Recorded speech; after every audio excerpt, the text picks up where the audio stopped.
बिस्मिल्लाहिर्रहमानिर्रहीम। अस्सलाम वालेकुम नाज़रीन, आप देख रहे हैं प्रोग्राम सिटी एट 10 और मैं हूं आपकी मेज़बान अना यूसुफ। इस दुआ और इस उम्मीद के साथ कि अल्लाह ताला हमारे लिए आसानियां पैदा करे और हमें आसानियां बांटने की तौफीक अता फरमाए।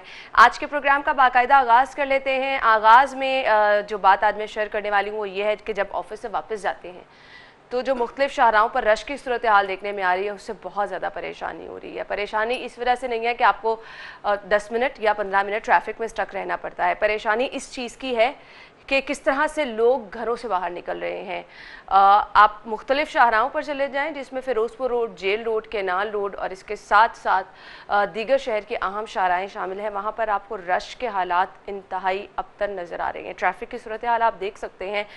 आपको बाज़ारों में भी रश नज़र आ रहा है, आपको बाहर शाहराहों पर भी रश नज़र आ रहा है, जिससे बाखूबी अंदाज़ा लगाया जा सकता है कि कितनी बड़ी तादाद में लोग बाहर निकल रहे हैं। ना सिर्फ बाज़ारों का रुख कर रहे हैं बल्कि लोग चाह रहे हैं जितने काम निपटा सकते हैं निपटा लें, क्योंकि यही वक्त है, छूट मिली है तो जो किया जा सकता है कर लें। तो खुदारा प्लीज़ ये मत कीजिए, आप बहुत ज़्यादा मुश्किल वक्त की तरफ जा रहे हैं। अपने साथ साथ आप दूसरे लोगों के लिए भी परेशानियों का सबब बनते चले जा रहे हैं। खुशियों का त्यौहार आ रहा है, ईद आ रही है, तो कोशिश कीजिए कि ये ईद हमारे लिए अच्छी साबित हो, हम इसको अच्छी तरह से गुजारें। फ़िलहाल हालात हमें नहीं लग रहे हैं क्योंकि आप लोग ये कोशिश नहीं कर रहे हैं और ना ही करना चाह रहे हैं। खैर, अपनी खबरों में मौजूदा सूरत हाल को हम डिटेल में डिस्कस करेंगे। अभी जान लेते हैं मौसम की सूरत हाल।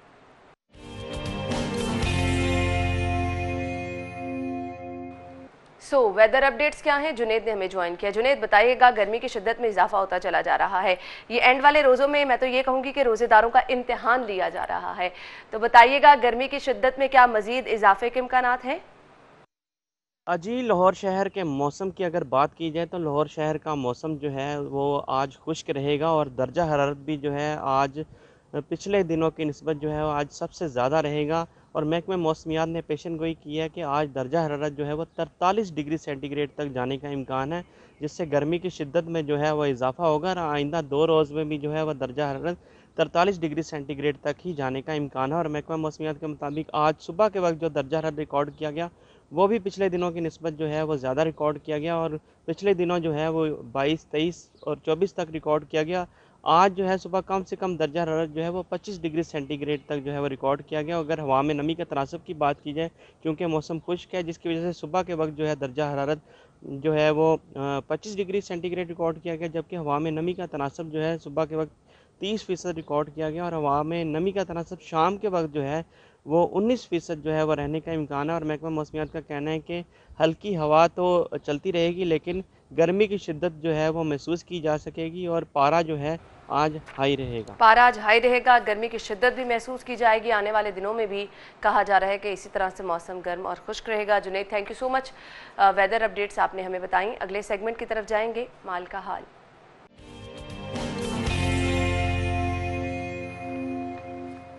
तो करेंसी रेट्स क्या हैं, एक नज़र डाल लेते हैं।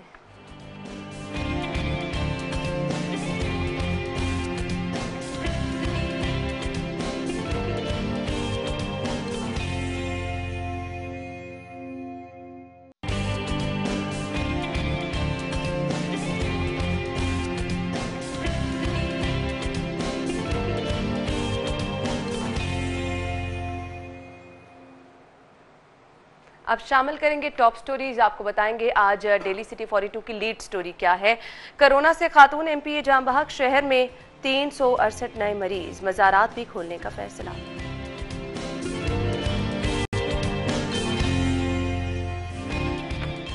शहर की सिक्योरिटी खतरे में, सेफ सिटी अथॉरिटी के 8000 कैमरों में से आधे खराब। मुलाजमीन को ईद से पहले तनख्वाह न मिलने का खदशा, जुमा और हफ्ता को बैंक खोले जाएंगे। Federation of chamber Pakistan. अगली खबर हमारे पास है जी, गवर्नमेंट टीचिंग अस्पताल शादरा में करोड़ों की खुदबुद का इल्जाम।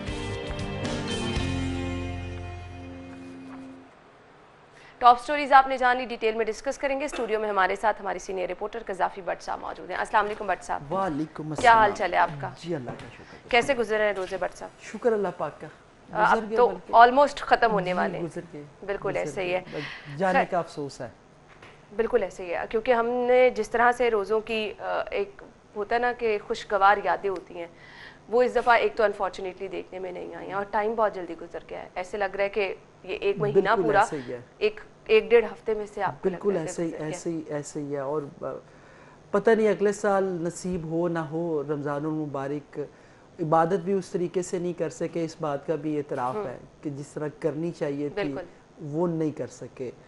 तो हालात भी ऐसे, यानी कि महसूस नहीं हुआ कि रमज़ानुल मुबारक था। मेरी तो बल्कि हर मुसलमान की ख्वाहिश होती है कि रमज़ानुल मुबारक काश पूरा साल रहे। बिल्कुल ऐसे कि इसके अंदर जिस तरीके से डिसिप्लिन होता है, लोग अपने आप को मॉडिफाई कर लेते हैं रमज़ानुल मुबारक के अंदर, वो बहुत ज़बरदस्त होता है। काश लोग इस चीज़ को अपने ऊपर इम्प्लीमेंट कर ले तो मैं आपको बताऊं हमारे सारे मसाइल हल हो जाए। बिल्कुल। और इस दफ़ा तो माह रमज़ान जिस मुश्किल वक्त में हमने गुजारा है तो हमें बहुत सारी चीज़ें सीखनी चाहिए। जी बिल्कुल। उम्मीद यही करते हैं कि हम इन चीज़ों से सबक सीखेंगे, आने वाली ज़िंदगी में इनको जो है वो देखेंगे और बेहतर ज़िंदगी की तरफ जाएंगे। बट साहब हम लीड स्टोरी की तरफ जाएंगे, लेकिन अभी अपने नाजरीन तक एक अहम खबर मुझे पहुँचानी है। अहम खबर ये है कि वज़ीर आला पंजाब सरदार उस्मान बुज़दार की ज़ेर सदारत खुसूसी इजलास हुआ है। वज़ीर आला ने इस इजलास की सदारत की है।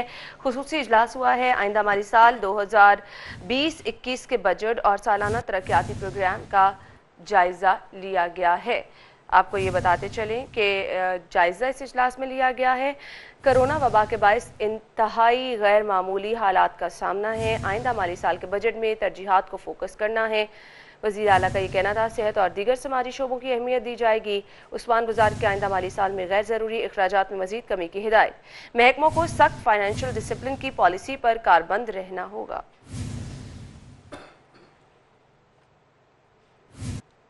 ब्रेकिंग न्यूज़ आपने जान ली। आज की लीड स्टोरी की तरफ जाएंगे और लीड स्टोरी हालात बार बार यही कहा जा रहा है, आपको बताया जा रहा है, बताने का मकसद ये है कि आप इन चीज़ों से सीखें। बेहतरी की तरफ हालात नहीं जा रहे हैं। कोरोना से खातून एमपीए जाँ बहक हुई हैं और शहर में तादाद भी बढ़ती चली जा रही है जो कि 368 तक अब पहुंच चुकी है। बट सब बताइएगा क्या कहेंगे इस पे। अब हम देख रहे हैं आप दिन ब दिन लॉकडाउन में ईज आउट करे जा रहे हैं, आप ट्रांसपोर्ट खोलने की तरफ जा रहे हैं, आप मज़ारात खोलने की तरफ जा रहे हैं, आगे नमाज ईद के इज्तिमात भी होंगे। अब ये सब चीज़ें अगर होती जाएंगी, लोगों के रवैये आपने देख लिए हैं क्या है? देखिए लॉकडाउन तो नहीं है, अब नहीं हमें कहना चाहिए कि लॉकडाउन, अब तो बिल्कुल नहीं कहना फिलहाल चाहिए। बिल्कुल नहीं है, सही, क्योंकि आपने हर चीज़ को ओपन कर दिया है। मार्केट्स आपकी ओपन है, ट्रांसपोर्ट आपकी चल पड़ी है। इवन आपने जो 5 बजे तक का टाइम रखा है ना, उस पर भी इम्प्लीमेंट होता जी वो नहीं हो रहा, किसी जगह किसी भी जगह पे नहीं हो रहा। तमाम रेस्टोरेंट्स भी जो है वो उन्होंने वर्किंग अपनी स्टार्ट कर दी है। हालांकि रेस्टोरेंट्स को अभी वर्किंग का नहीं कहा गया, लेकिन वो वर्किंग भी कर रहे हैं। अब उसी तरह सड़कों के ऊपर ट्रैफिक का भी रश है। और यानी कि अब लॉकडाउन नहीं कहना चाहिए, हम ये कहेंगे लॉकडाउन है। देखिए हुकूमत खुद है, मुझे तो ये हैरत हो रही है कि देखिए अदालत ने कहा, यानी कि जो हुकूमत खुद से फैसला ना कर सके, आप मुझे ये बताइए क्या उसको हुकूमत करने का इख्तियार है? बिल्कुल आप सही जो कह रहे हैं। मार्केटों के बंद होने का या खुलने का तयन ना कर सके, उसको इस बात का इख्तियार है? यानी कि चले मैं कहता हूं कि मैं गलत कह रहा हूं, लेकिन ये आवाम के सामने आप किसी बड़े तज्जियाकार के सामने क्वेश्चन रखते हैं कि जो हुकूमत खुद ना डिसीजन कर सके और अदालत को हर मामले के अंदर मदाखलत करना पड़े, तो फिर मेरा ख्याल है कि इनको चाहिए कि ये हुकूमत उन लोगों के हवाले कर दें कि जिन्होंने फैसले करने हैं, जो लोग ये फैसले करें। आप फैसला ही नहीं कर पाते हैं। एक तरफ आप कहते हैं डबल रोटी स्मार्ट लॉकडाउन है, दूसरी तरफ आप सारी चीज़ें ओपन कर देते हैं। तो उससे आप मुझे बताएं क्या नतीजा अखज़ किया जा सकता है? कि इसका मतलब है कि इस हुकूमत के अंदर इतनी सलाहियत नहीं है कि वो फैसले करे, और अगर फैसला कर ले तो उसके ऊपर इम्प्लीमेंट कर सके। फैसले होते तो हैं, लेकिन हम देखते हैं कि दोबारा इस पे जो है वो चेंजेस आती जाती हैं, आप यू टर्न लेते रहते हैं। और अब कल आपने देखा कि अफसोसनाक वाक़या पेश आया। खुद पाकिस्तान तहरीक इंसाफ की एमपीए हैं जो कि जाँ बहक हो गई कोरोना वायरस की वजह से। यानी अब मुश्किलात जो है वो बढ़ती चली जा रही हैं हमारी। बिल्कुल मुश्किलात बढ़ती चली जा रही हैं और ये कम नहीं होंगी। सवाल ही पैदा नहीं होता कि जो हमारे रवैये हैं उससे ये कम हो सके। हम मान नहीं रहे हैं, हमने मानना भी नहीं है, सिंपल बात है। आप ईद पे देख लीजिएगा जो कुछ होगा। शाहीन रज़ा पीटीआई का एक वाकई लॉस है, बहुत बड़ा लॉस है। यानी कि ये बानी अरकान में से थी पीटीआई के, और इन्होंने जो आज़ादी मार्च हुआ उसके अंदर बड़ा भरपूर तरीके से पार्टिसिपेट किया, और फिर उस खिदमत के इतराफ़ में इन्हें यहाँ पे पंजाब असम्बली की नशिस्त भी दी गई। यानी कि आप ये देखें कि गुजरांवाला में उनको कोरोना डायग्नोस हुआ और वो लाहौर मियां हॉस्पिटल में लाए, इसका क्या मतलब है?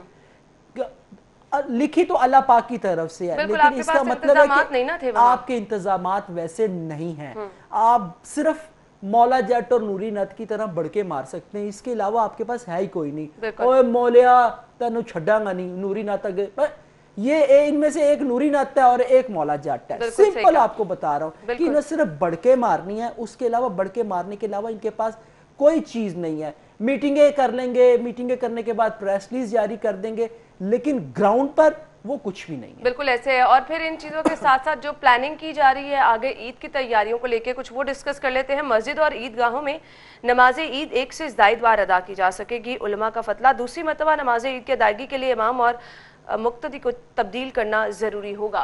मुझे ये बताएगा, ये अब चीज़ें साथ व्हाट्सअप की जा रही हैं, इससे लोगों के लिए आसानी पैदा करने की कोशिश की जा रही है? देखिए, कम से कम ये तो एक आसानी है, क्योंकि ये तो ऑलरेडी है कि एक जगह पे दूसरी दफ़ा नमाज अदा की जा सकती है, और ये भी लाजमी है कि मुक्तदी और इमाम जो है वो तब्दील हों।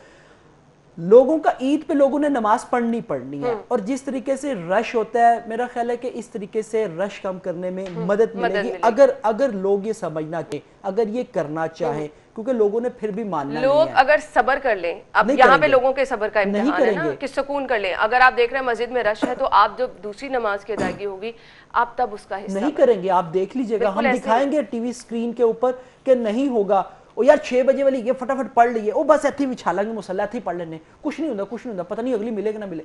मैं आपको फैक्ट बता रहा हूँ, सब्र नहीं है हमारे अंदर, हमने सब्र नहीं करना। ये एक अच्छा इकदाम है कि आप एक मस्जिद के अंदर या एक मैदान के अंदर जो है आप एक से ज़ायद मरतबा करवा लें, ताकि सबको मौका मिल जाएगा, सब अच्छे तरीके से नमाज पढ़ लेंगे। लेकिन ये कोरोना को रोकने का कोई हल नहीं है।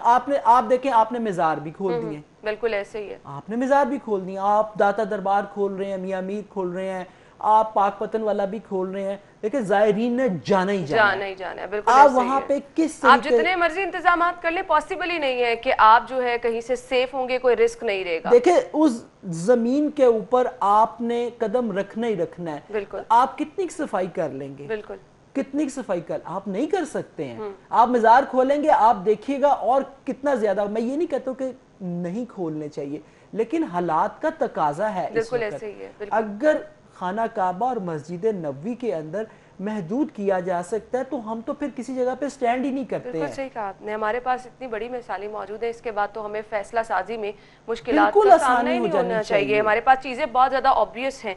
खैर, अगली खबर की तरफ जाते हैं। वेंटिलेटर की जरूरत अब नहीं है। जनरल अस्पताल में कोरोना मरीजों के इलाज के लिए जदीद मशीन नस्ब की गई है। क्या कहेंगे भट्ट साहब, इससे कुछ बेहतरी आएगी? अब देखिए, मैं टेक्निकली तौर पर तो नहीं जानता, लेकिन जो वेंटिलेटर का उसका अल्टरनेट कुछ नहीं हो सकता। उल्टा आप कह रहे हैं कि जी इससे इलाज होगा कैसे? हाई फ्लू नोजल कोनोला मशीनें महकमा सेहत ने फराहम करदा, मकसद इससे आप कैसे करेंगे? आप इसका मतलब ये फिर एक दफा अपनी नाअहली भट्ट साहब छुपाने की कोशिश की जा रही है, क्योंकि आपके पास वेंटिलेटर इनफ नहीं है। सबको ग्राउंड रियलिटी नजर आ रही है, लेकिन डॉक्टर यास्मीन राशिद साहिबा कहती हैं कि उनके पास बैकअप पे सब चीजें मौजूद हैं। जब बैकअप पे आपके पास वेंटिलेटर है, तो उसका ऑल्टरनेट लाने की जरूरत क्या है? ये भट्ट साहब मेरा आपसे सवाल है। सर, वेंटिलेटर कितने ने? कोई भी वेंटिलेटर नहीं हैगा। ये फिर एक दफा अपनी नाअहली छुपाने की कोशिश की गई सर। जब भी तारीख लिखी जाएगी पाकिस्तान की सियासत की, पीटीआई का जिस जगह पे भी नाम आएगा, मैं आपको बताऊं, वहां पे नाअहल बड़ा बड़ा लिखा हुआ नजर आएगा। जिस तरह ये कंटेनर पे चढ़ के मारते थे ना बढ़ के, उसी तरीके से ये नाअहल बड़ा बड़ा लिखा आएगा, पीटीआई नाअहल हुकूमत। इससे ज्यादा नाअहल मैंने हुकूमत नहीं देखी है। वजीर सेहत, मैं आपको बताऊं, वो सिर्फ मखसूस चैनल्स के ऊपर जाने के अलावा वो किसी जगह पे बात नहीं करती हैं, क्योंकि जिस जगह पे भी आप उन मखसूस चैनल से हटके वो जाएंगी, आपने क्वेश्चन उनसे वो पूछना है जिसका जवाब उनके पास है नहीं, इसलिए वो आएंगी भी नहीं। सिंपल आपको बता रहा हूं। फिर कहते हैं हाथ हौला रखो। हाथ हौला कहां से रखें कि जब इनके पास है ही नहीं कुछ कहने को करने को, अच्छा था कि आप महकमा सेहत को 2 हिस्सों में तकसीम कर देते। बिल्कुल ऐसा ही ठीक है, आपका बार जो है वो डिस्ट्रीब्यूट, इन्होंने धमकी दे दी, इन्होंने कहा जी कि मैं तो रिजाइन दे दूंगी। मैं आपको हकीकत बता रहा हूं, पीटीआई के अंदर ये बात दिस वीक के सेहत की कारकर्दगी को बेहतर करने के लिए महकमा इनको 2 हिस्सों में तकसीम कर देते, जैसे कि साबका हुकूमत के दौर के अंदर था, ताकि मामला और ये वाकई मामला बेहतर हो जाते। आप एक तरफ कोरोना को हैंडल कर लेते, दूसरी तरफ जो है आप बाकी मामला को देख लेते। आप कोरोना को भी हैंडल कर रहे हैं, आपसे वो भी हैंडल नहीं हो रहा, आप दूसरे मामला को देख रहे हैं, आपसे वो भी नहीं हो रहा, यानी कि आप दरमियान के अंदर लटक हुए हैं। महकमा सेहत इस वक्त ऑनेस्टली दरमियान के अंदर लटका हुआ है, अदरवाइज कारकर्दगी उसकी सिफर है। आपने ये जो होम क्वारंटाइन वाला मैंने पहले भी कहा, देखिए ये आपकी नाहली है, क्योंकि आप जो सेंटर्स बनाए गए हैं वहां पे लोगों को सहूलियत नहीं दे पाए हैं, इसी वजह से आप ये लेकर आए हैं बिल। और अब आप कह रहे हैं, अब आप ईद पे ऑफरें कर रहे हैं कि जी जिसने घर जाना है वो घर जाके क्वारंटाइन हो जाए। यार कमाल कर रहे हैं। और अच्छा, मैं आपको एक और बड़ी मजेदार, इनकी जो टेस्टिंग सहूलत है उसके ऊपर भी बहुत बड़ा सवालिया निशान है। बिल्कुल ऐसे ही है, लोगों ने बहुत जगह से टेस्ट कराए हैं और आपके टेस्ट की रिपोर्ट जो है वो ही कहीं पर सेम नहीं आ रही है। यहाँ से सरकारी आप टेस्ट करवाएं, वो आपको पॉजिटिव कर देंगे, आप उसी वक्त उठ के किसी अच्छी लेबोरेटरी चले जाएं, वो आपको नेगेटिव रिपोर्ट देगा। बिल्कुल ऐसे ही। यानी कि आप क्या चाह रहे हैं? अब लोगों में इस चीज से खौफो हिरास फैल रहा है। और पूरी मार्केट के अंदर, मैं पाकिस्तान को मार्केट ही कहूंगा, पूरी मार्केट के अंदर ये बात घूमी हुई है कि ये जो ज्यादा शो कर रहे हैं, हालांकि बड़ी ये बेवकूफ किस्म की अहमकाना बात होगी, लेकिन इसके ऊपर हुकूमत वजाहत भी नहीं कर रही। मैं इसलिए कह रहा हूं कि जी ये इसलिए ज्यादा टेस्ट शो कर रहे हैं ताकि हम दिखा के ज्यादा से ज्यादा इमदाद ले सके। एक जगह से आपने इमदाद ले ली, अब सुनने में आ रहा है कि G20 के मुमालिक भी आपको इमदाद दे रहे हैं, बड़ी रकम एक आपको आ रही है उसके। तो इसका मतलब है कि फिर ये बात वाकई ठीक है कि आप ज्यादा से ज्यादा शो करना चाह रहे हैं। ये प्लान के तहत किया जा रहा है, फिर बज़ाहिर तो यही चीजें नजर आ रही है। बट सब हम गुफ्तगू का सिलसिला आगे बढ़ाएंगे। ब्रेक का वक्त हुआ है, ब्रेक के बाद आपको दोबारा ज्वाइन करेंगे।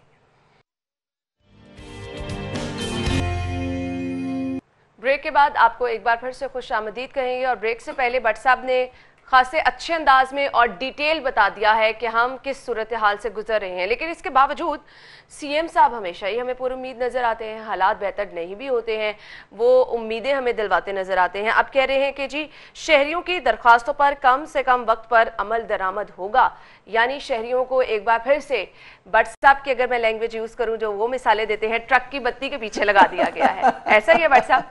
चले कोई तो मेरे मिसाल मैंने चीजें सीख ली है, ट्रक की बत्ती के पीछे से फिर एक दफा लगा दिया गया, ऐसा ही है? देखिए अच्छी बात है, चले उम्मीद तो वो दिलाते रहते हैं। हाँ। ये एक अच्छी बात है, ये एक क्वालिटी है कि आप लोगों को उम्मीद तो दिलाए ना। बट साहब फिर जब उम्मीदें लोगों की टूटती है ना, हमने बहुत सारे लोगों की आंखों में आंसू देखे हैं। आपने आंसू देखे हैं, मैंने लोगों को रोते हुए, क्या मैंने लोगों को खुदकुशी करने पर भी मजबूर होते हुए देखा है। ऐसे ही है, जब उम्मीदें टूटती हैं इस तरीके से टूटती हैं। बिल्कुल लोग तड़पते हैं, राशन की लाइनों में लोगों को खड़े हुए हमने गर्मी की शिद्दत में इसमें देखा है कि किसी तरह कोशिश की जाती है कि वो जल्दी से जल्दी पहुंच जाएं और उनको भी कुछ मिल जाए। इस कदर लोग जो हैं परेशान हुए। मैं आज तक ये नहीं समझ सका कि राशन तकसीम करते वक्त फोटो सेशन करवाना क्यों ज़रूरी है। आप यकीन करें, जब ये लोग, मैं अभी आपको नाम नहीं मैं बताऊंगा, अभी मैं आपको बताता हूं, मुझे कल एक फ़ोन भी आया, यानी कि राशन तकसीम बाद में होता है, राशन तकसीम करने का ट्रक बाद में पहुंचता है। आप यकीन करें हम कैमरा लेके पहले पहुंच जाते हैं, यानी कि हमें कहा जाता है जल्दी से पहुंच जाए जी, वहां पे फलां मिनिस्टर नहीं या फलां ने जो उनसे ना वो राशन तकसीम करना है। कल मुझे एक साहब का फोन आया, कहते हैं कि जी हमने आपके लोगों को राशन तकसीम करना है। मैंने कहा जी बिल्कुल कीजिए, आपके पास कोई लिस्ट है? मैंने कहा जी बिल्कुल है। अच्छा आप कितने लोगों को बुलवा लेंगे आप? मैंने कहा जी आपने कितने लोगों को देना है? जी हम कोई 200-250 कर लेंगे। तो आप उन सबको बुलवा लीजिए। मैं ना सर पकड़ के बैठ गया। मैंने कहा यार ये लोगों की मदद करना चाह रहे हैं या अपना फोटो सेशन करवाना चाह रहे हैं? गालिबन आप उन्हीं साहब की बात करें जो हमारे शो में भी बाकायदा ऐलान करके गए थे कि आप भी के सहाफ़ी बहन भाइयों में हम राशन तकसीम करने वाले हैं अलहमरा में। मैं नाम नहीं, मुझे नहीं, मैं नहीं कहूँगा मैं, यानी कि ना मुझे अफसोस, मैंने उनको बताया, मैंने उनको कहा कि सर इससे पहले भी कुछ दोस्त आए हैं जिन्होंने फोटो सेशन नहीं करवाया, अगर आप चाहते हैं तो हम कोई 5-6 लोगों को बुलवा लेंगे। वो इसलिए कि हर शख्स की अपनी इज्जत होती है, अना होती है, कोई सामने लेना चाहता है, कोई नहीं लेना चाहता। हमने कोशिश की है कि लोगों के घरों तक पहुंचाएं या लोग जिस तरीके से उनको सूटेबल हो, ताकि लोगों की अना मजरू ना हुए। वो सोच में पड़ गए, अच्छा नहीं आप कितने के लोग कर लेंगे। उनका इंसिस्ट ये था कि आप ज्यादा से ज्यादा कितने, मैंने कहा जी आप आ जाइए, आप अपना फोटो सेशन करवा लीजिएगा। असल में जितना रश होगा उतनी अच्छी उनकी गुडविल सर भी जाएगी। मैं यानी कि ना मुझे यानी कि इन लोगों की सोच पर अफसोस, बल्कि अफसोस भी नहीं करना चाहिए कि ये घटिया तरीन सोच है कि आप लोगों की मदद भी करना चाहते हैं और तशहीर आप भी कर रहे हैं।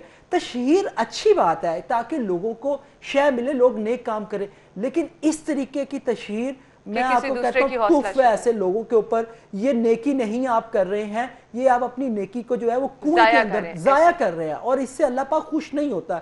ये मैं पीटीआई उस्मान बुज़दार साहब का क्या कहूँ, वो कोरोना जो है वो मेरा ख्याल है वो अभी तक सिर्फ ये तय कर रहे हैं कि कोरोना, मैंने उस दिन भी कहा था कि वो मुज़क्कर है या मोनस, अब तय करना ये बाकी है। वो शायद फजा में एक दफा फिर जाएंगे, बैठ के वो चेक कर लेंगे, शायद कहीं से पता लग जाए कि मुज़क्कर कोरोना है, खत्म भी हो जाएगा ना, सीएम साहब को कोरोना नहीं मिलना, ये तो बात जो है नहीं वो ढूंढ वाज़ेह हो चुकी है। देखें पीटीआई ने जो है वो अपोजिशन की सारी करप्शन ढूंढ ली है, सारा पैसा वो वापस ले, ये तो फिर एक मामूली सा कोरोना है जिससे वो खुद थोड़ी मुतासिर हो रहे हैं। एवी अन्ना को जिन्ना हैगा वो लब लेंगे, क्योंकि जब वो फिजा में जाते हैं ना तो फिर उनको सारा कुछ नजर आता है, मार्केटें भी नजर आ जाती हैं और वहां से शहर की सूरत हाल भी नजर आ जाती है। तो कोरोना क्या चीज है, आप देखिएगा, बताएंगे वो। ये तो हमें वक्त ही बताएगा। बट साहब ये जो एलडीए की जानिब से इंसाफ वेब और मोबाइल पोर्टल का इफ्तिताह किया गया, इसका मुझे मकसद समझा दें क्या है? देखें पीटीआई इस वक्त सारी चीजें जिनसी है वो इंसाफ पोर्टल, इंसाफ सेहत मराकज, इंसाफ कार्ड, इंसाफ फलां, इंसाफ ये, यानी कि वेबसाइट बना दे, मोबाइल ऐप बना दे, सारा जोर जो है ना इसी के ऊपर डाला हुआ है। लेकिन उस सारा जोर डालने का फायदा कोई नहीं, क्योंकि वहां से कुछ मिलना मिलाना तो है नहीं है। आप ये देखिएगा, ये बना दिया, अच्छी बात है आपने बना दिया, पहले भी आपने कई बनाई है। मुझे तो ये डर है कि चले रहने दे, वो नहीं मैं कहूँगा, वो आपको कैंप के बाहर बताऊंगा।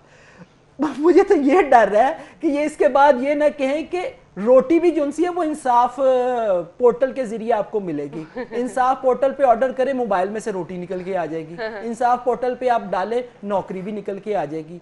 यानी कि हर चीज टेक्नोलॉजी पे जाना अच्छी बात है, इसमें कोई बुरी बात नहीं है। लेकिन बात सिर्फ टेक्नोलॉजी को इसीलिए तनकीद का निशाना बनाया जाता है इस चीज को कि जिन लोगों के लिए आप सोचते हैं एंड यूजर जो आपका है वो है गरीब आदमी, वो इससे उस तरह से फायदा नहीं उठा सकता। क्यों उठाएगा? देखें इसको सबसे पहले, अगर इसके अंदर अच्छे मकासद भी हैं हुकूमत के, मैं कहता हूँ अच्छे मकासद होंगे, बिल्कुल होंगे, लेकिन इसको फेल कौन करेगा?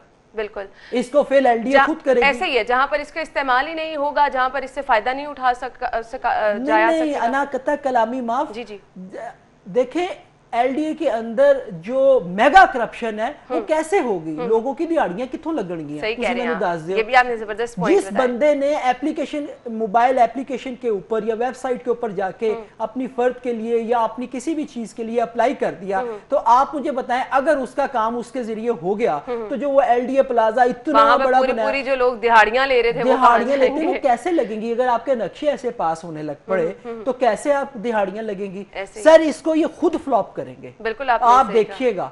हम कुछ अरसे बाद डिस्कस कर रहे होंगे, दूरे बता रहा होगा यहाँ पे बैठ के कि एप्लीकेशन एक बनी थी और सीएम साहब ने इफ्तिताह भी कीता सी, पर उसका फायदा कुछ नहीं होगा। बिल्कुल ऐसे ही है। अगली खबर की तरफ जाते हैं। अगली खबर हमारे पास क्या है जी? शहर की सिक्योरिटी खतरे में है। सेफ सिटी अथॉरिटी के 8000 कैमरों में से आधे कैमरे खराब हैं। ये अब के खराब नहीं है बट साहब जी, बिल्कुल बहुत अरसा हो गया कि खराब है, और शहर की सिक्योरिटी हमारी तब से दाव पर लगी है। ना सिर्फ सिक्योरिटी बल्कि बहुत सारे दीगर मकासद के भी इन कैमरों का इस्तेमाल किया जाना था जो कि अब खराब पड़े हैं। देखें इन कैमरों का इस्तेमाल सिर्फ एक मकसद के लिए है, वो चालान। बिल्कुल, बस मैं तो कहते हैं सिक्योरिटी करते मैंने सीधी तरह कहना चलान वास्ते कैमरे लाए ने, बस 60 दी स्पीड तो जिथे 61 हुई उत्थे चलान ठक, ऐसे ही है। बस इसके अलावा सिक्योरिटी है कहाँ पे, आप मुझे बताएं। क्राइम की शरह वैसी की वैसी है। हम अदाद शुमार जारी कर देते हैं कि जी गुज़िश्ता 54 दिनों के अंदर जो है वो क्राइम की शरह के अंदर जो है वो कमी वाक़या हुई, वारदातें कोई नहीं हुई, डेली वारदातें हो रही हैं। अच्छा, जिस जगह पे कैमरे लगे हुए उसकी सीसीटीवी फुटेज भी आ जाती है। अगर हम चला देते हैं सीसीटीवी फुटेज लेके, तो मुझे आप बताएं हुकूमत को क्या कबाहत है कि उसके अंदर से उन लोगों बिल्कुल ऐसा ही आगे बढ़ेंगे और अगली खबर की तरफ हम जाएंगे।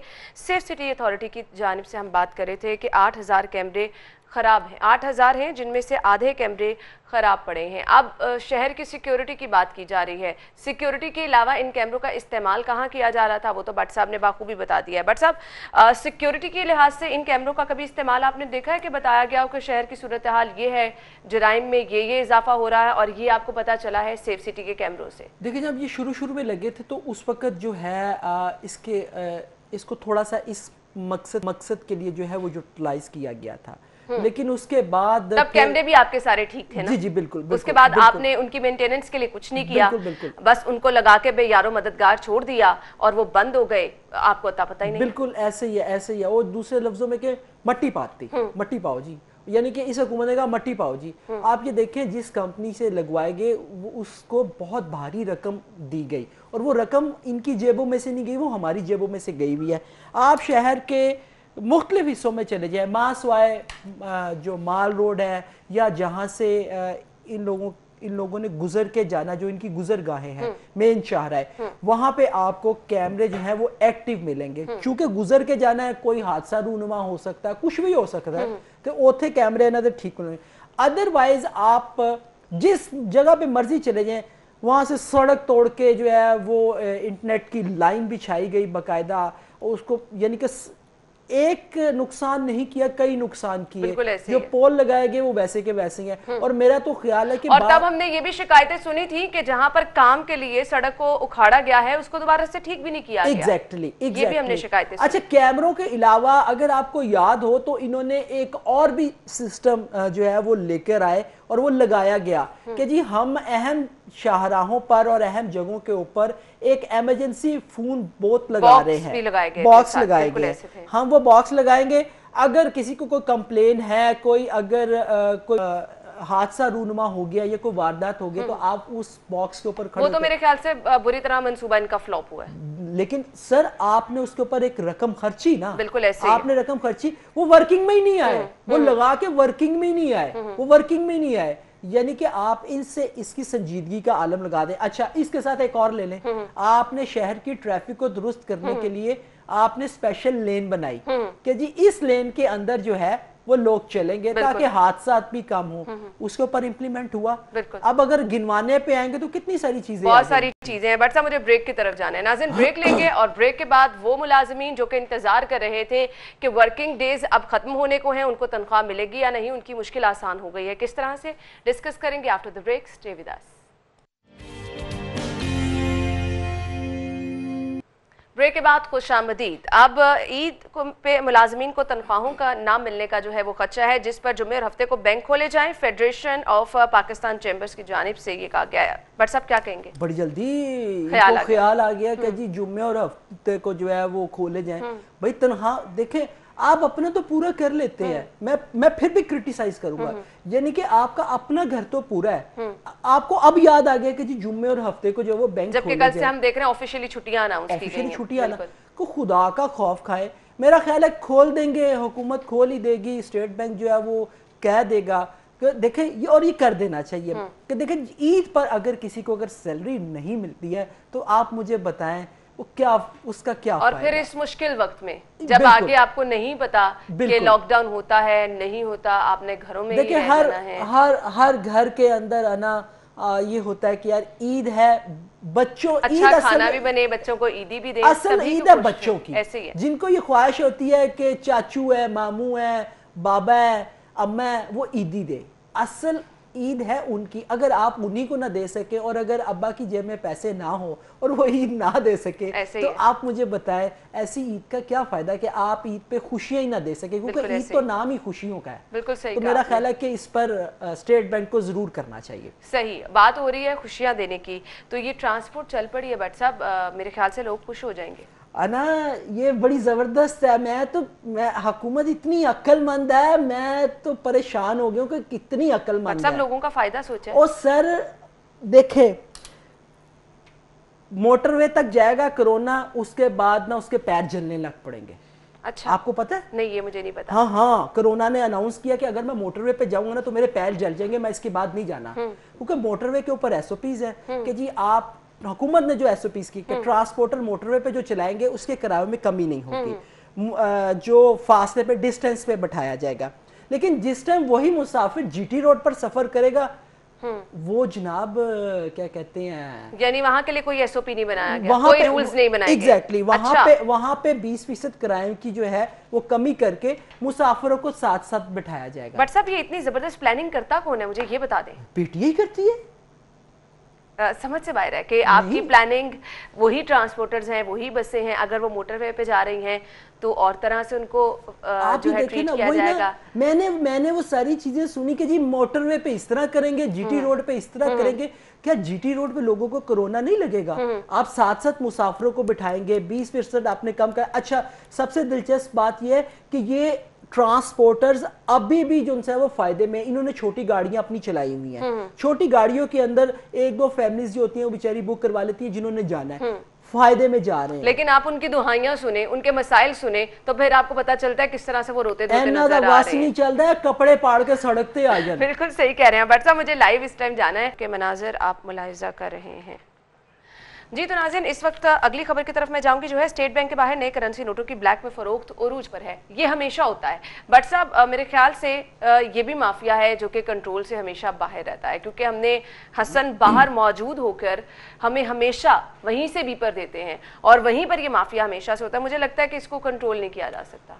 देखिए, कंट्रोल क्या करना है, उन लोगों की भी रोटी 100 रुपए वाले नए नोट आपको 10-10 रुपए वाले जी आपको 300 रुपए में दिए जा रहे हैं। बिल्कुल बिल्कुल बिल्कुल। और ये देखें, ये मिली भगत के बगैर नहीं होता, बिल्कुल ऐसे ही है। आप एक लिमिट कर देते हैं जी कि इस लिमिट के बाद जो है वो बैंक के अंदर से नहीं मिलेंगे पैसे, तो आप मुझे बताएं तो फिर ये होगा। उन लोग देखें जी, रोटी रोजी लगी हुई है, हर दौर के अंदर जो है वो रोटी रोजी लगती है।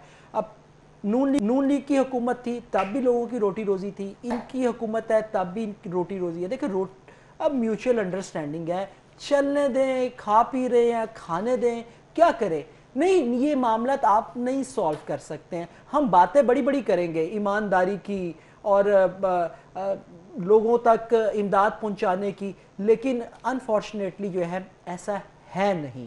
हम सिर्फ बातें ही करेंगे, हम कहेंगे हम मुसलमान हैं, हम नमाज भी 5 वक्त की जाके पढ़ेंगे और उस नमाज पढ़ने के बाद जो है अपनी दुकान पर आके 100 रुपये वाली जो चीज़ है वो हम 200 रुपये में भी फ़रोख्त करेंगे और हम फिर कहेंगे देखिए जी, हम तो आपकी खिदमत कर रहे हैं, हमने तो जो 100 रुपये वाली चीज़ है वो आपको उसी दामों में दी है जिस दामों से खरीदी है। तो सर, ये असल में आवे का आवा बिगड़ा हुआ है, इसको उखाड़ने के लिए जो है वो एक बड़ी सर्जरी की जरूरत है, लेकिन वो सर्जरी जो है ना इन्होंने करनी है, ना पिछले वालों ने की है, ना इन्होंने करनी है। असल में फिर ये लोग खुद बीच में शामिल होते हैं ना, इनकी अपनी आशीर्वाद हासिल होती है, इस वजह से इन चीजों पे ये कुछ कर भी नहीं पाते। बिल्कुल ऐसा ही है, बिल्कुल ऐसा ही है। देखिए, इसके बगैर हो नहीं सकता। अभी आप देखिए, जब मैं स्टार्ट में आपके साथ गुफ्तगू कर रहा था कि इमदाद के नाम पे जो फोटो सेशन है, ये मैं देर हो गई, ये हमारे पेज 21 पर एक तस्वीर छपी हुई है, इसके अंदर हमारे मोहतरम सदर मुमलिकत डॉक्टर मोहम्मद आरिफ अलवी साहब है, जो अफगान मुहाजिरीन के अंदर राशन तकसीम कर रहे हैं और तस्वीर बनवा रहे हैं। बिल्कुल, आप मुझे बताएं, जहां पे हुकूमत का सरबरा जो है, सदर जो है, वो इस तरह का फोटो सेशन करवा रहा होगा, फिर थल्ले वाले वैसे तो सारे जायज ही ने ना, फिर ठीक है, बाकी भी ठीक कर रहे हैं। सही कहा आपने। ऐसे कायम की जा रही हैं कि लोग फिर उसी डगर पर चलेंगे। यानी कि सदर मुमलिकत जो है वो राशन तकसीम कर रहा है। सदर मुमलिकत का काम अब राशन तकसीम करना रह गया है। पहले ये जो पहले नून लीग के दौर में जो सदर थे उनके ऊपर भी ये तनकीद करते थे, अब अपने गिरेबान में भी आप झांके कि आपके सदर क्या कर रहे हैं। बिल्कुल ऐसे राशन तकसीम और फिर वो चीज की जा रही है जिसकी हौसला शिकनी की जा रही है। खैर, चेन ऑफ कमांड की जानिब से बट साहब जब ये चीजें होती है ना, तो फिर आप नीचे वाले लोगों को तनकीद नहीं कर सकते, क्योंकि वो उन लोगों की ही पैरवी कर रहे होते हैं जिनको उन्होंने अपने लिए जो है मिसाल बनाया होता है। खैर, बहुत बहुत शुक्रिया बट साहब आपके वक्त के लिए। नाज़रीन, मुझे ब्रेक की तरफ जाना है, आप न्यूज हेडलाइंस जानिएगा, जिसके बाद हम शो में दोबारा हाजिर होंगे, हमारे साथ रहिएगा।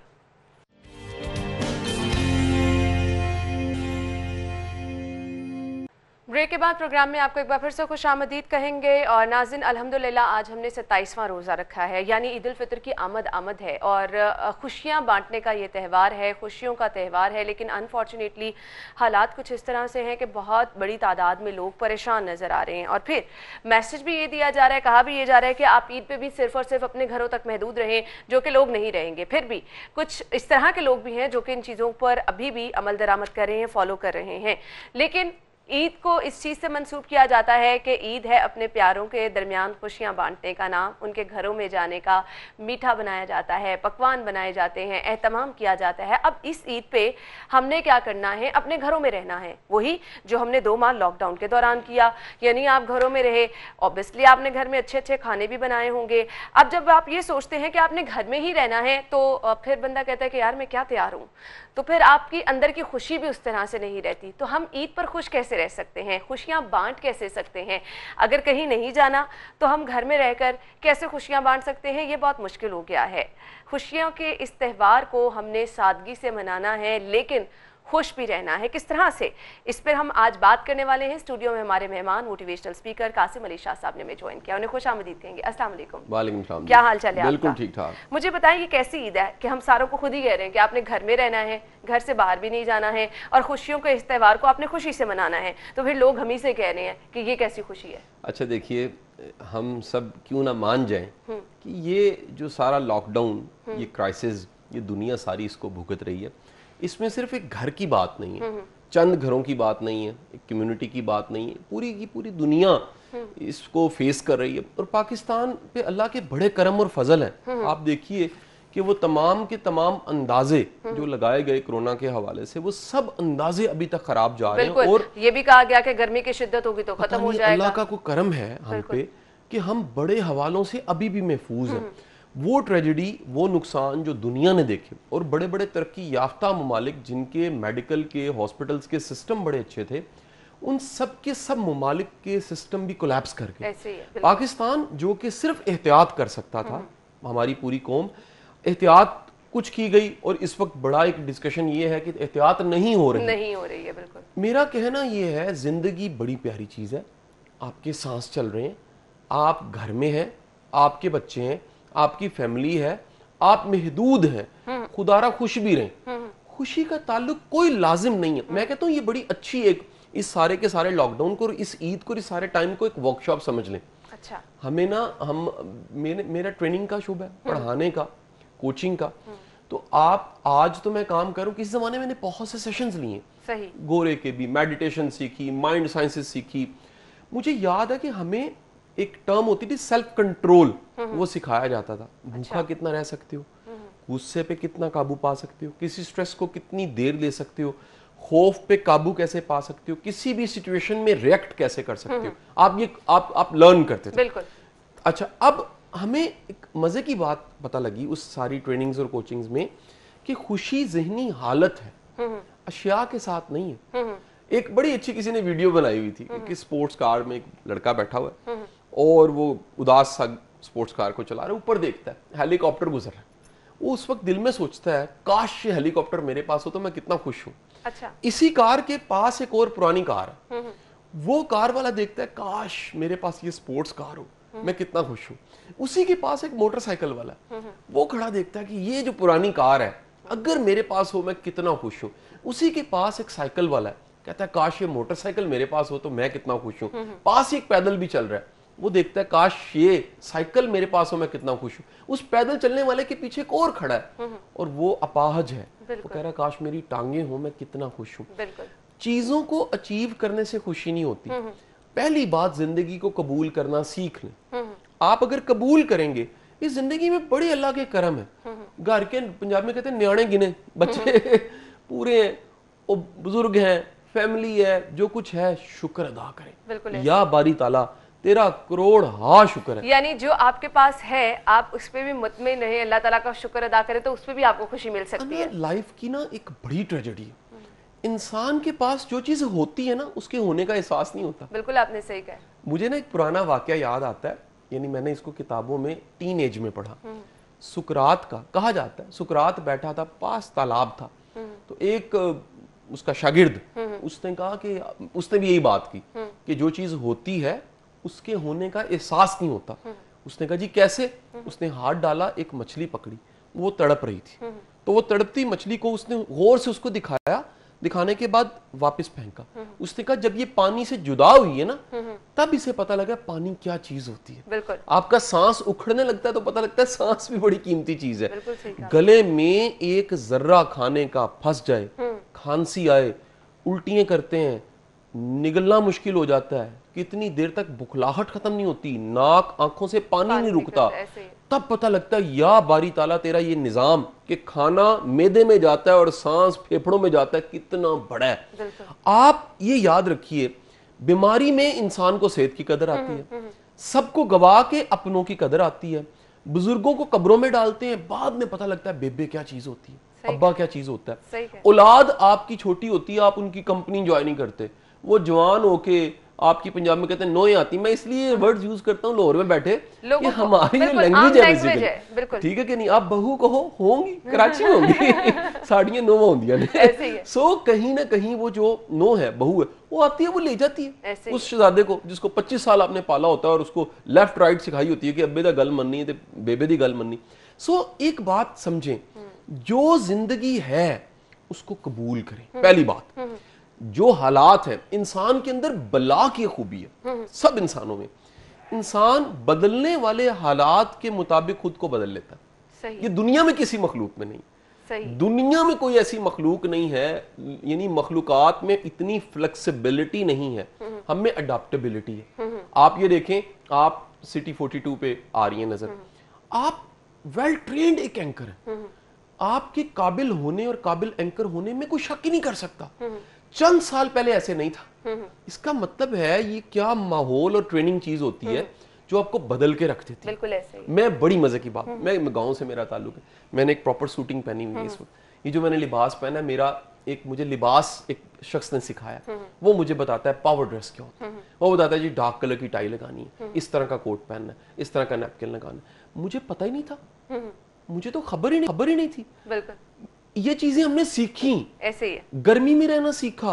अब देखिए दुनिया का कोई कोना ऐसा नहीं है जहां पर इंसान हो। रेगिस्तान में है, बिल्कुल, पोल्स पे है, बिल्कुल, समुद्रों में जी रहे हैं, जजीरों पे जी रहे हैं। इंसान में सबसे बला की क्वालिटी है हालात के मुताबिक वो सीखता है, बिल्कुल, और सीखने के साथ वो जीता है। हमें इस सारे लॉकडाउन दौरानिए और कोरोना के क्राइसिस में समझ जाना चाहिए ये खुशियां अपना घर ही होता है। बिल्कुल ऐसे। देखिए कुदरत ने ना आपको, वो होता है ना मूवीज में कि वो कुछ मंत्र पढ़ के तो उस बला को उसी बक्से में बंद करते हैं जिससे वो निकली होती है। कुदरत ने इंसान जैसी शय को ना जरा बंद किया। बिल्कुल ऐसे कि जी वापस जाओ, कहाँ जाना था, घर की तरफ जाओ, सादगी की तरफ जाओ, अपने बच्चों की तरफ जाओ, बुजुर्गों की तरफ जाओ, और खुदारा थोड़ा खा के सादा रह के जीना सीख लो। बिल्कुल।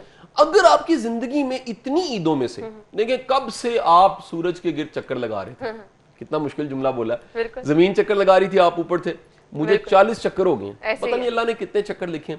आपके इतने चक्कर सूरज के गिर्द लग चुके थे।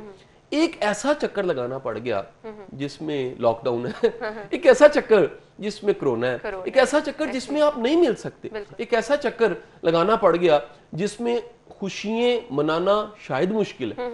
ये भी कभी याद बन जाएगी। सोचिए कोई एक ईद आने वाली है इंशाल्लाह जिसमें आप कहेंगे जी वो एक दफा का जिक्र है, कोरोना आया था और हम लॉकडाउन में थे और ईद कितनी मुश्किल थी। सर जी देखें, आप जो महदूद वसाइल हैं उनको इस्तेमाल करते हुए खुशी मनाएं।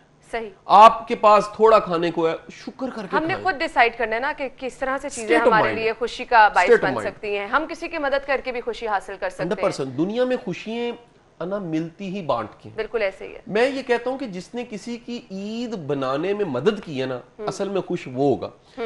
सबसे खतरनाक जो काम है ना, जो इंसानों के साथ हो जाता है, लालची बंदा खुश नहीं हो सकता, क्योंकि कहीं ना कहीं वो जोड़ता है। जो जोड़ता है जमा करता है, जमा करने से आपका दिल छोटा होता है। बिल्कुल। दिल छोटा होता है तो आपको खतरा और खदशा ही होता है चला ना जाए। अब जरा सोचिए, है बड़ा कुछ होने के साथ ये खतरा और खदशा है कि गवा ना दो, चला ना जाए। ये खदशा आपको खुश नहीं होने देता। जब आप अपने हाथों से गवाते हो, देते हो, सखी होते हो। बिल्कुल। देखिए ना, सखी अल्लाह का दोस्त है। वो अल्लाह का दोस्त क्यों है?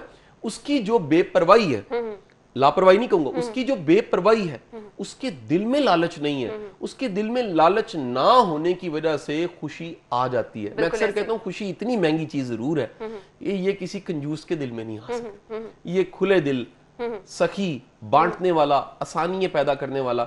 सो इस ईद को आप टारगेट कीजिए बिल्कुल कि इस ईद में आपने कुछ की खुशियों को दुबाला करना है। देखें, इंसान का हाथ पकड़े तो दूसरे की तकलीफ कम होती है, इंसान का हाथ पकड़े तो खुशी बढ़ जाती है। यानी अपने खुशियों को बढ़ाते हैं, गमों को कम करते हैं, और वो अपने जो गमों को कम नहीं करते, खुशियों को नहीं बढ़ाते, वो अपने नहीं होते। बिल्कुल आपने सही कहा। अच्छा, अब बच्चों की ईद मुझे डिस्कस करनी है, बच्चों की खुशी डिस्कस करनी है। बच्चों की खुशियां तो यही हैं, आप कपड़े पहने, आप बाहर पार्क्स में जाएं, झूले लें, ईदियां वसूल करें सब लोगों के घरों में जाके। हमारी रिवायत है ना कि आप अपने अब्बा के साथ सुबह सुबह चले गए, चचा के घर गए हैं, ताया के घर गए, वहां से सबको आपको ईदियां मिल रही हैं। फिर आप नए कपड़े नहीं पहनेंगे तो आपकी ईदी नहीं है। अब बच्चे क्या करें, ये भी नहीं हो सकेगा। इस पे नाज़िन मुझे बात करनी है, ब्रेक का कहा जा रहा है, ब्रेक के बाद वापस आएंगे तो बच्चे अब ये सारी चीजें कैसे समझेंगे, इस पे हम बात करेंगे। स्टे विद अस।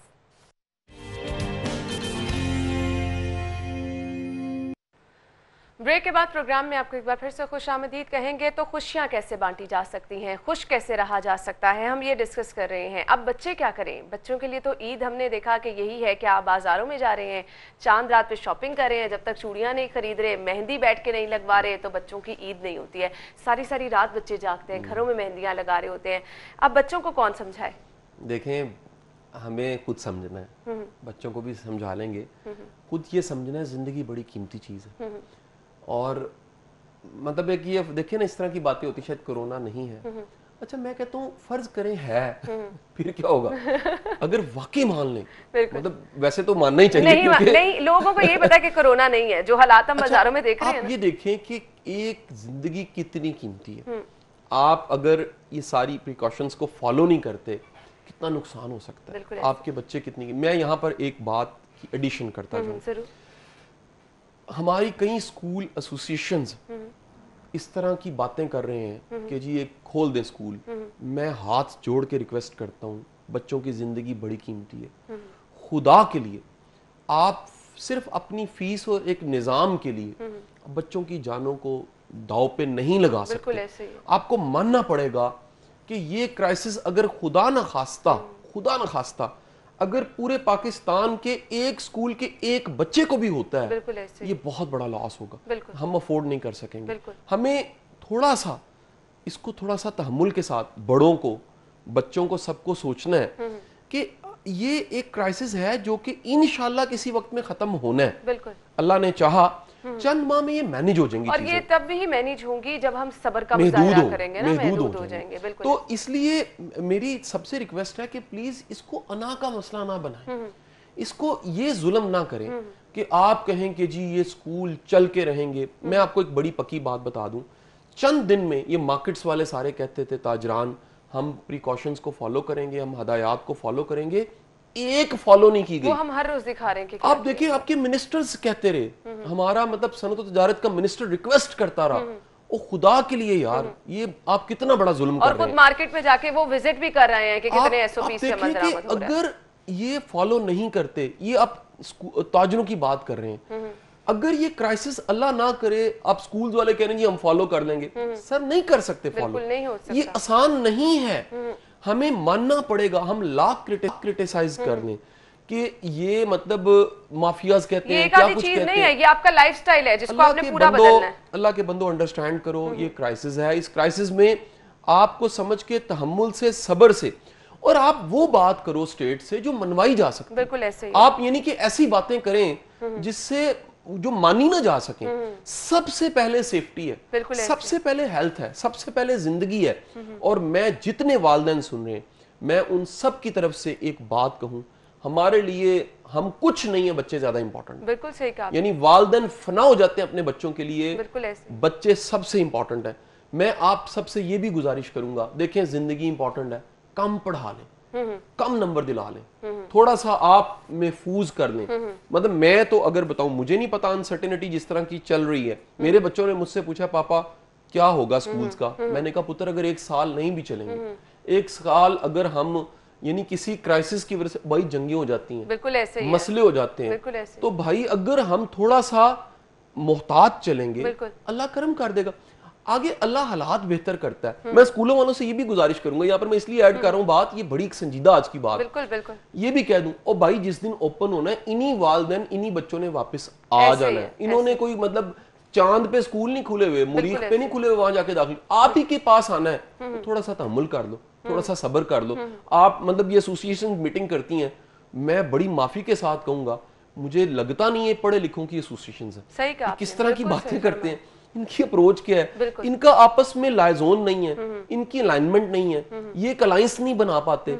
और अगर कोई तालीम को समझता है तो उसके शऊर से नजर आता है, उसकी बातचीत से नजर आता है। फिर अनफॉर्चुनेटली जब आप इस तरह का कोई एजेंडा देखते हैं ना, तो फिर आपको मकसद उनका पता चल जाता है कि असल मकसद क्या है। मैं आज एक बात कह दूं, बड़ी तल्ख बात कहने लगा हूं, माफिया जो स्कूल में है ना, ये वो स्कूल मालकान है जिन्हें सिर्फ फीसों की पड़ी हुई। बिल्कुल असल माफिया वो, मैं वही कह रही हूं ना, फिर आपका तालीम देना, बच्चों की तरबियत करना एजेंडा नहीं रह जो जाता। टीचरों की तनख्वाहें भी मारते हैं, जो तनख्वाह डिलीवर भी नहीं करते, जो फाइन्स भी लेते हैं, ये यूनिफॉर्म से भी कमाते हैं, ये किताबों से भी कमाते हैं, ये स्टेशनरी से भी कमाते हैं, ये वालिदैन को ब्लैकमेल भी करते हैं। असल माफिया ये है।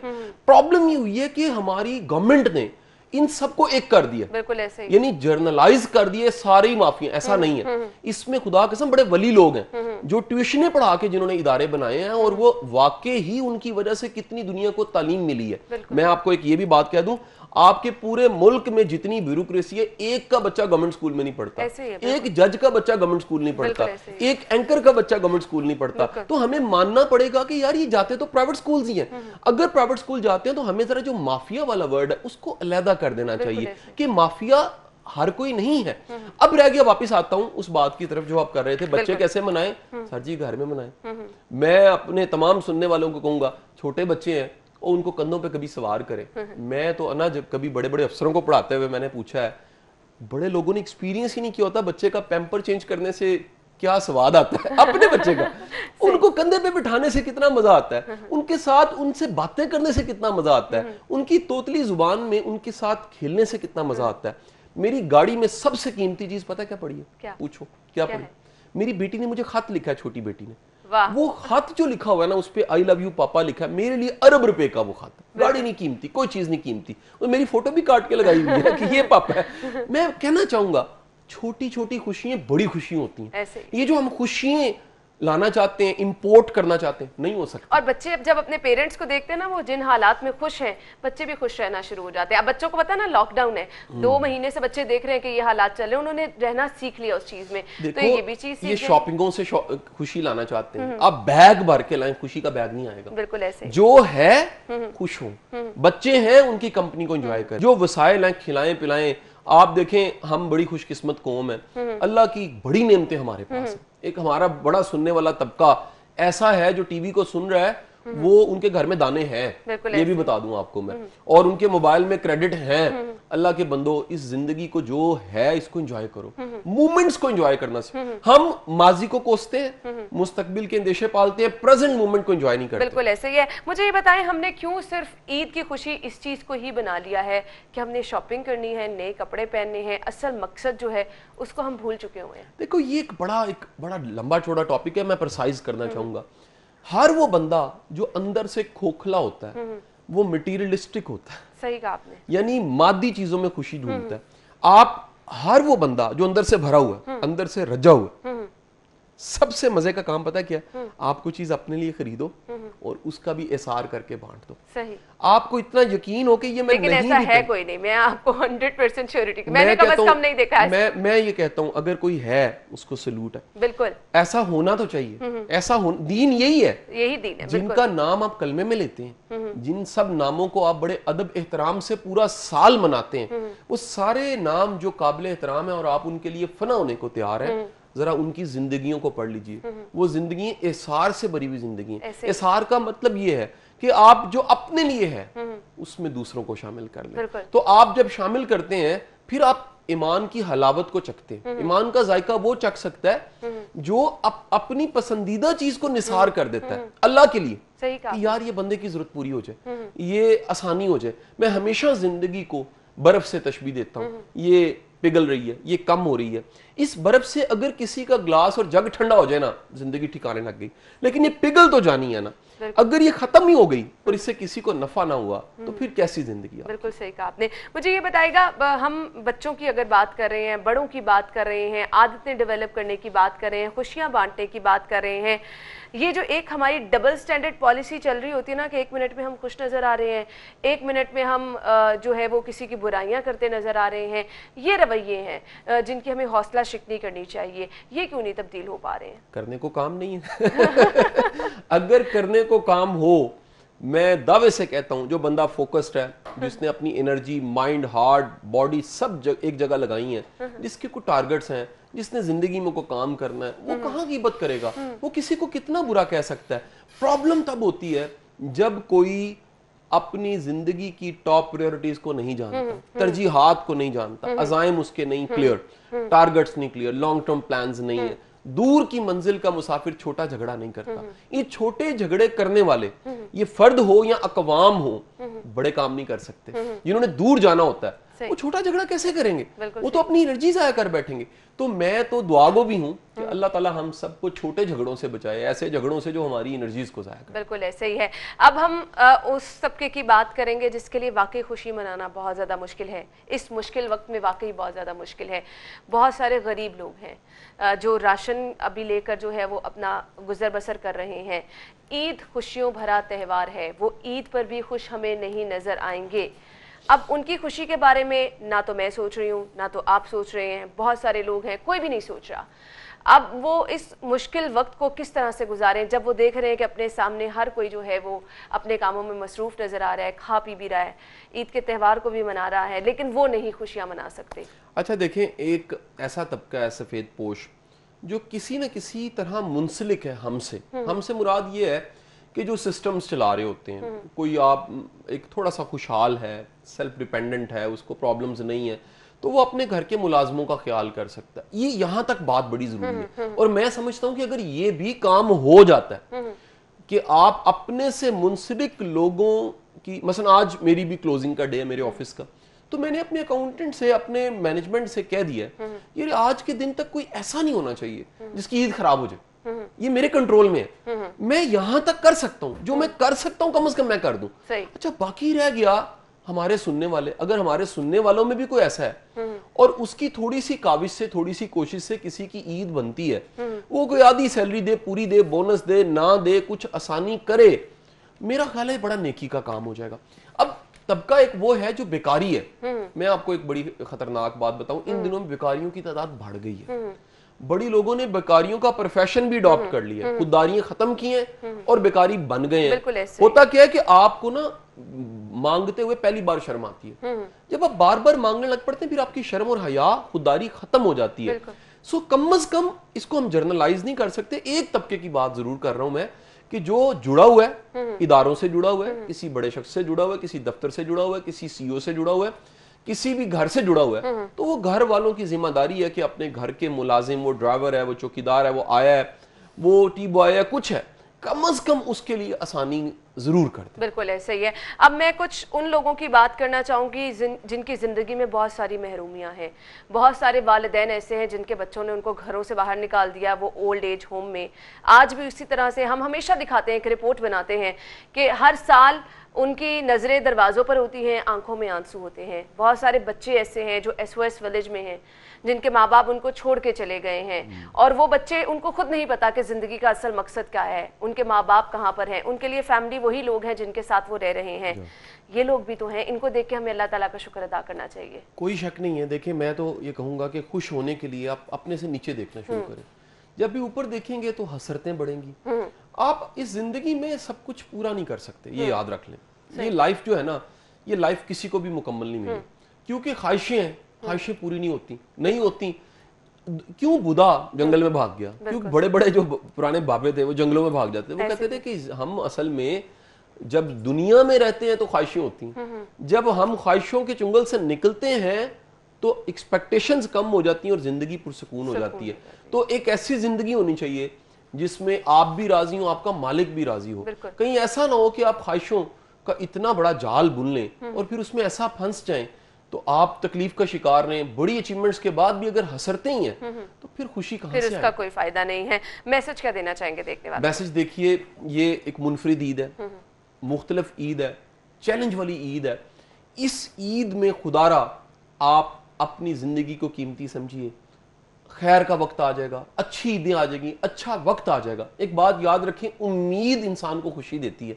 जिस इंसान को ये यकीन है ना कि खैर होनी है, अच्छा वक्त आना है, देखें कितने दिन गुजर गए लॉकडाउन को, और ये गुजर गए हैं, आगे भी गुजर जाएंगे। सो उम्मीद ना छोड़िए, अल्लाह पे पूरा भरोसा कीजिए, अपने से मुंसलिक लोगों के लिए कुछ अच्छा कीजिए, और अपनों के साथ जो घर में हैं उनके साथ खुशियां मनाइए। अल्लाह आप सबको खैर से रखे। बिल्कुल ऐसे ही। थैंक यू सो मच, बहुत बहुत शुक्रिया आपके वक्त के लिए। और नाज़रीन, ज़बरदस्त मैसेज इस बात में ये है, जब आप दूसरों के लिए अच्छा सोचते हैं तो आपके लिए खुद ब खुद चीज़ें अच्छा होना शुरू हो जाती हैं। ब्रेक की तरफ जाएंगे, ब्रेक के बाद दोबारा हाजिर होंगे, हमारे साथ रहिएगा।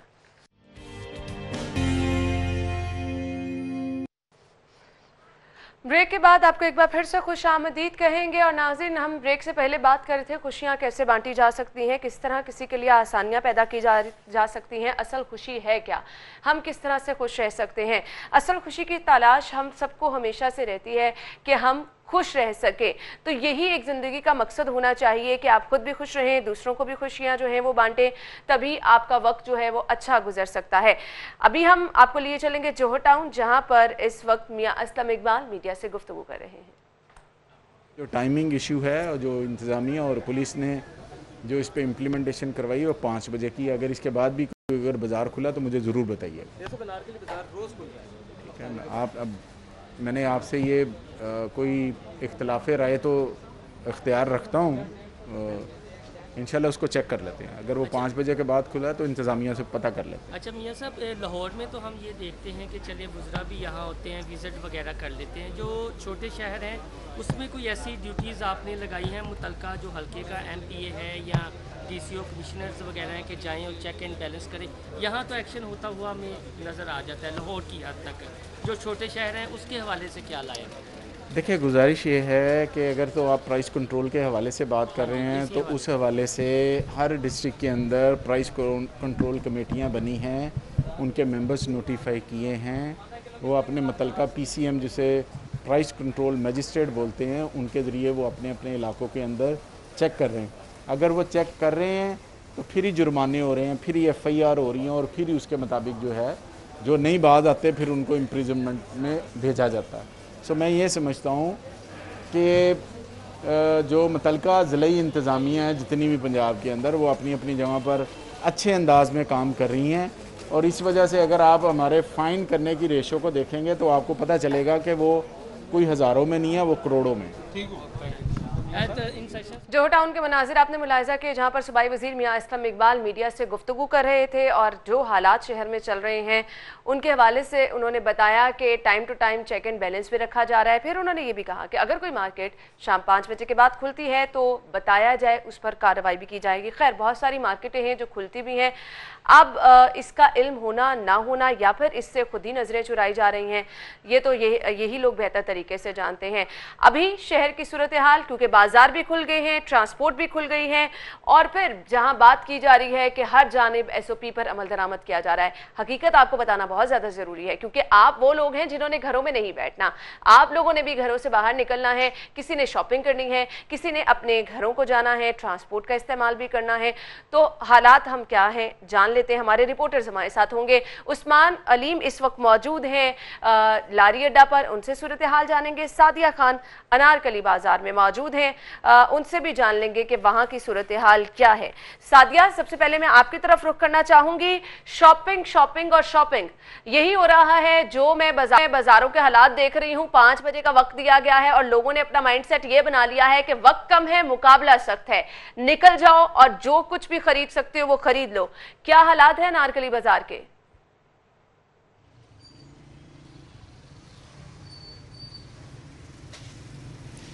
जी बिल्कुल अना, मैं अनारकली बाज़ार में मौजूद हूँ। ईद की खुशियाँ और तैयारियाँ जो हैं वह अरूज पर हैं। इन खुशियों के साथ साथ एक ख़तरा जो है वो हमारे सर पर मंडला रहा है, वो है कोरोना का ख़तरा।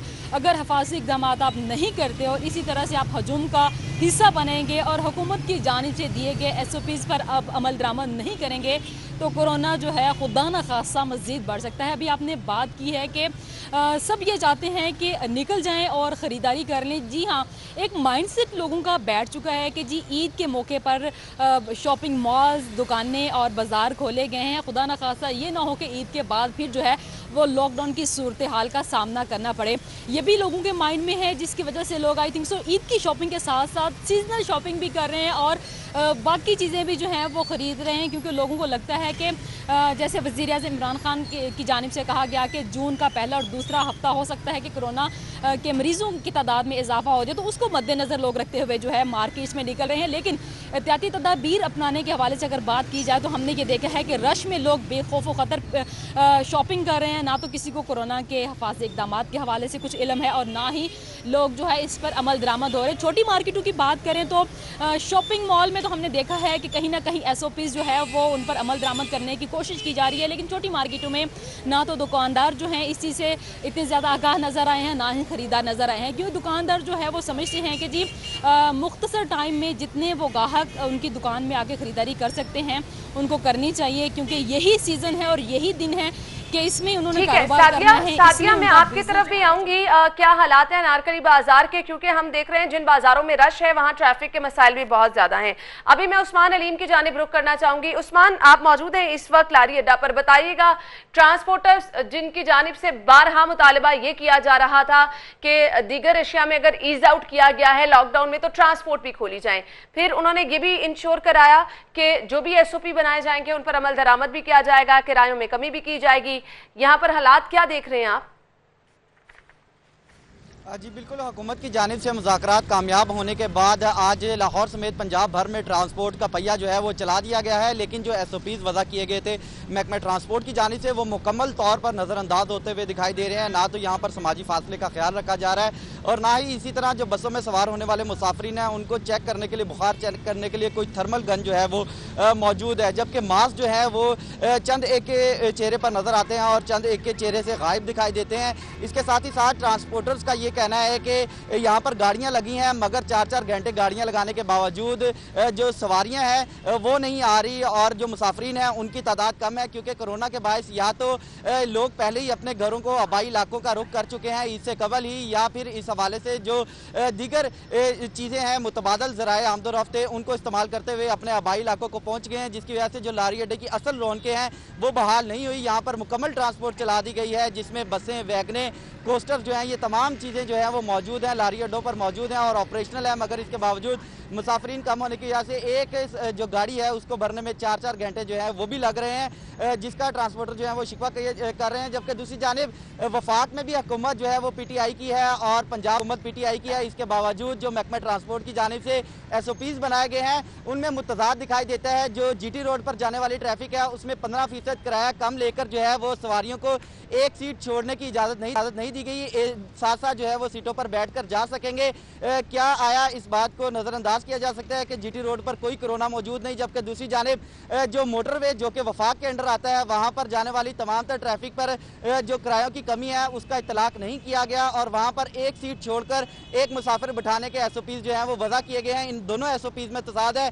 GT रोड पर कोई सीट खाली नहीं छोड़ी जाएगी, जबकि मोटरवे पर सीट खाली छोड़ी जाएगी। तो क्या कोरोना जो है वो GT रोड पर मौजूद नहीं और मोटरवे पर मौजूद है? इस हवाले से भी ट्रांसपोर्ट जो है वो तजब्जुब का शिकार थे, जिसके बाद हुकूमती SOPs पर अमल दरामद करते हुए अब मोटरवे पर सीट छोड़ी जा रही है और GT रोड पर सीट नहीं छोड़ी जा रही। जबकि यहाँ पर अगर मौजूदा सूरत हाल दिखाई जाए तो यहाँ पर आज वज़ीर ट्रांसपोर्ट का विजिट है, जिसके बाद यहाँ पर जो अमला है वो मुतहरिक दिखाई देता है। यहाँ पर समाजी फासले के लिए दायरे भी जो हैं वो वज़ीर के आने पर लगाए जा रहे हैं। यहाँ पर जो दीगर हिफाजती इंतजामात हैं, स्प्रे है कोरोना के हवाले से, क्लोरीन स्प्रे वो भी किया जा रहा है, लेकिन इससे कबल यहाँ पर ऐसी कोई सूरत हाल जो है वो देखने में नजर नहीं आ रही थी और SOPs जो वज़ा किए गए थे। उस्मान, मुझे सिर्फ ये बताइएगा, आपने जैसा कि खुद ये चीज मेंशन की है कि वज़ीर ट्रांसपोर्ट ने इधर विजिट करना है तो इधर इंतजामात जो हैं वो बेहतरीन किए जा रहे हैं, दायरे भी लगा दिए गए हैं, डिसइंफेक्ट स्प्रे भी यहाँ पर किया जा रहा है, तो क्या सिर्फ ये इंतजामात हमें वजीर की आमद तक नजर आएंगे? जब वो यहाँ से होकर चले जाएंगे तब ये इंतजामात जो हैं कहीं नजर नहीं आएंगे?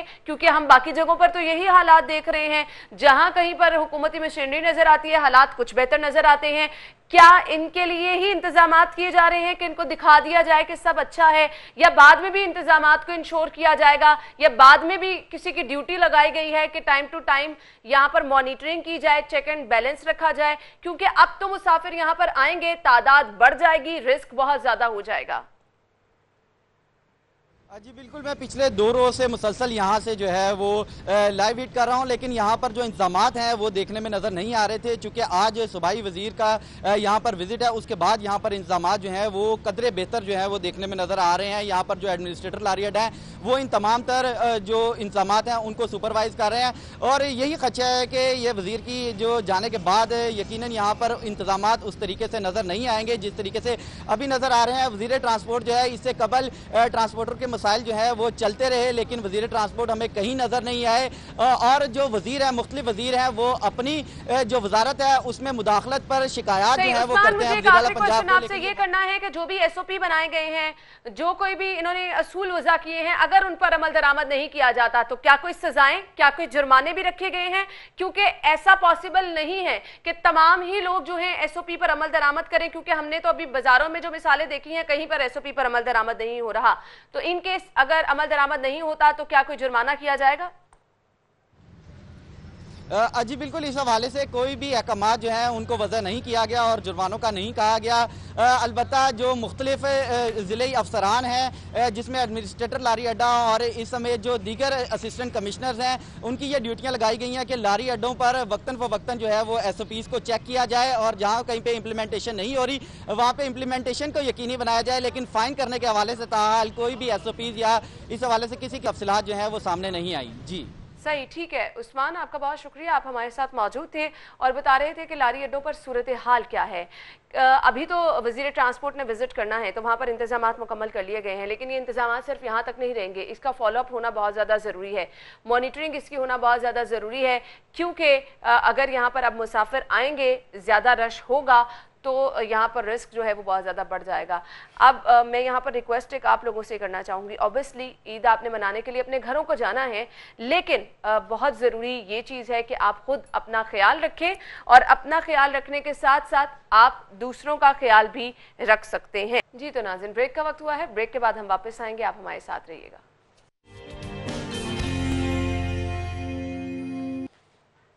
ब्रेक के बाद आपको एक बार फिर से खुशामदीद कहेंगे, कुछ बाजारों की सूरत हाल डिस्कस करेंगे। जैसे ब्रेक से पहले हमारे साथ सादिया खान भी मौजूद थी, बता रही थी अनारकली बाजार में रश है, कहीं पर भी SOP पर अमल दरामद होता नजर नहीं आ रहा। एक बहुत अहम पॉइंट जो कि यहाँ पर मैं डिस्कस करना चाह रही हूँ वो ये है, जो हम रश की ट्रैफिक की सूरत हाल देख रहे हैं। बाजार जहाँ पर हम देखते हैं लोग ऑलरेडी बहुत ज़्यादा हैं, वहाँ पर आप बीच में बाइक्स भी जाती हुई देख रहे हैं, और फिर वो गाड़ियाँ जो कि आपको हर जगह पे ऐसे पार्क करके लोग चले जाते हैं विदाउट एनी पार्किंग, वो ज़्यादा बड़ा मसला बन जाती हैं ट्रैफिक जैम होने का। और फिर जो SOP बनाए जाते हैं उनकी धज्जियाँ वहाँ पर उड़ाई जाती हैं, क्योंकि लोग बहुत ज़्यादा इकट्ठे हो जाते हैं, और जहाँ पर हम देखते हैं कि बार बार कहा जा रहा है कि आपने सोशल डिस्टेंसिंग रखनी है, उसका तो सवाल ही पैदा नहीं होता। और फिर अनारकली बाजार के हमने सोशल मीडिया में बहुत सारी ऐसी फुटेजेस देखी हैं जिसमें आप इस चीज़ का अंदाज़ा भी नहीं लगा सकते हैं कि आप कहीं पर भी SOP पर अमल दरामद कर रहे हैं, अपने आप को सेफ रखने की कोशिश कर रहे हैं। इस कदर हालात बुरे नज़र आ रहे हैं, रश बढ़ता चला जा रहा है, ट्रैफिक की मैनेजमेंट की वजह से भी अब लोगों को बहुत ज़्यादा मसाइल का सामना करना पड़ रहा है। जगह जगह रेडियाँ लगाई गई हैं, जगह जगह स्टॉल्स लगाए गए हैं, हर किसी की कोशिश ये है कि वो ईद पर भरपूर तरीके से कमाई कर ले। दूसरी जानिब ग्राहकों की कोशिश ये है कि वो ज़्यादा से ज़्यादा शॉपिंग कर लें, जितना टाइम भी वो जो है कम टाइम में आ रहे हैं, तो एक दूसरे को धक्के देकर भी हम देख रहे हैं कि आगे जाने की कोशिश की जा रही है कि वो अपनी शॉपिंग कंप्लीट करके अपने घरों को चले जाएं। ये वो चीज़ें हैं जिनको देख कर सिर्फ और सिर्फ अफसोस किया जा सकता है, क्योंकि ये 2 वेज हैं जिसमें हम बात करते हैं शहरियों की। मैं पहले बात करना चाहूँगी जिनको अपनी परवाह नहीं है, फिर उन लोगों की, ताजिरों की, जिन्होंने ये कहा था कि वो जो है तमाम SOP पर अमल दरामद यकीनी बनाए, भी कहीं नज़र नहीं आया। फिर हुकूमती अरकान जिनकी जानिब से कहा गया था मॉनिटरिंग की जाएगी, कौन मॉनिटरिंग कर रहा है? तो ये हालात हमें अब कहाँ लेकर जा रहे हैं, आप लोगों ने सोचना है, आप लोगों ने फैसला करना है कि आपने अपने आप को किस तरह से बचाना है। ये मैसेज था, इसी मैसेज के साथ ही आप मुझे इजाज़त दीजिए, अपना ख्याल रखिएगा, अल्लाह हाफिज़।